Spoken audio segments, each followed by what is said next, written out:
অনেক তো সাজুগুজু হলো, এবার কিন্তু বেরোনোর পালা। একেই তো ওই বাড়ি থেকে অনেকেই ডাকতে এসেছে, প্লাস ফোনও করেছে, আমার জন্য কিন্তু মাও যেতে পারেনি। তা আমি আর মা এখানে একসাথে চলে যাচ্ছি। আর খুব একটা দূরে না, আমার বাড়ি থেকে 3-4টা বাড়ির পরেই মায়ের বাড়ি। তো তোমাদেরকে যে বাড়িটা দেখালাম, এই বাড়িটাই কিন্তু ছিল গৃহপ্রবেশ। আমরা গিয়ে কিন্তু কিছুই দেখতে পারিনি। গিয়ে দেখি গৃহপ্রবেশ হয়েছে, শুধুমাত্র পুজোটাই বাকি আছে।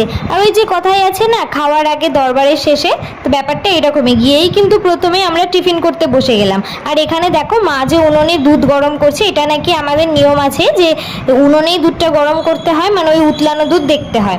তারপরে পুজো টুজো হয়ে চলে গেলাম মেন কোর্সে। দেখো প্রথমেই কিন্তু দিয়ে দিল দুটো বেগুনি, আর বেগুনিগুলো কিন্তু খুব টেস্টি ছিল। আর তারপরে ফ্রাই, আর তার সাথে ছিল ডাল। আমার কিন্তু চায়ের সাথে ভেজ ডালটা খুব ভালো লাগে। তা দিয়ে খেতে খেতেই কিন্তু চলে আসলো মটর পনির, আর মটর পনির দিয়ে খেতে খেতে একটা নিরামিষ তরকারি আসলো, তারপরে দুটো মিষ্টি, দই। এই ছিল আমাদের খাওয়া দাওয়া। তো দেখা হচ্ছে নেক্সট ভিডিও।